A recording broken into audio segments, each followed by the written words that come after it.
အမျိုးသမီးငယ်တူဟာကြောက်မှတ်ဖွယ်ကောင်းတဲ့ရာဇဝတ်မှုတစ်ခုကိုကျူးလွန်ခဲ့လို့ကြောက်စရာကောင်းတဲ့နီးလန်းနဲ့အဖြစ်ပေးခံခဲ့ရပါတယ်။သူမကိုအေးဆက်တဲ့ကြောက်တုံးကြီးထဲမှာအသက်ရှင်လျက်မန်မီအဖြစ်ချုပ်နှောင်ပြီးမြေမြုပ်ခဲ့တာပါ။နှစ်ပေါင်းထောင်ကြီးကြာပြီးတဲ့နောက်လူတွေကသူမရဲ့ကူကိုမတော်တဆတူးဖော်တွေ့ရှိခဲ့ကြတယ်။အခေါင်းကိုနေအလင်းရောင်နဲ့ထိကိုက်လိုက်တာနဲ့ကောင်းကင်မှာမှောင်မိုက်တဲ့မိုးတိမ်တွေစုဝေးလာတော့တာပဲ။ကြီးကန်းအုပ်ကြီးကလည်းတေးချင်းတရားနီးကပ်လာပြီဆိုတာကိုတတိပေးတယ်လို့မျိုးဝမ်းနဲ့ပူဆွေးကွယ်အော်ဟစ်နေကြတာဗျာ။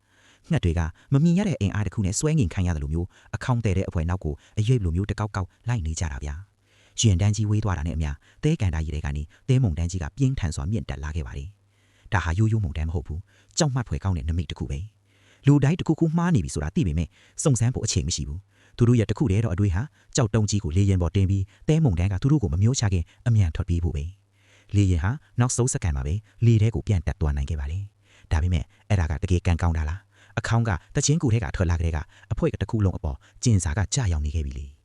အခေါင်းနဲ့အနီးဆုံးမှာရှိတဲ့ဝေယိုဟာပင်ကကိုကြိုက်ခံရတဲ့နောက်မှာတခုခုထူဆန်းလာခဲ့လေသူ့ရဲ့မျက်စမ်းတွေကအပေါ်ကိုလိမ့်တက်သွားပြီးတတိလစ်သွားခဲ့ပါလေအဲ့အချိန်မှာဂျန်နီကအခေါင်းပေါ်ကရှေးဟောင်းစာတွေကိုဘားထားပြန်နေတာပါဒီအခေါင်းထဲမှာရှိနေတာမင်းသမီးအာမာရာ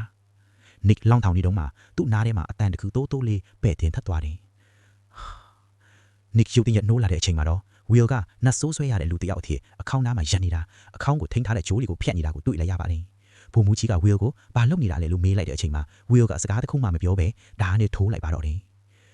နစ်ကသူ့ကိုတားဖို့ကြိုးစားပြီးမြဲဝီယိုကဓာတ်ကိုထပ်ထွေရလိုက်ပြန်တယ်ဒီတစ်ခါမှာတော့ဘုံမူကြီးကိုထပ်ထိုးလိုက်ကြကြောက်ဘုံမူကြီးနေရာမှာပင်တေဆုံးသွားခဲ့ပါလေ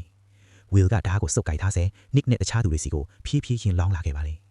သူဟာသူ့မိသားစုကိုနောက်ဆုံးအချိန်ပြန်တွေ့တာဖြစ်နိုင်တယ်လို့လုံးဝမသိလိုက်ရှာပါဘူး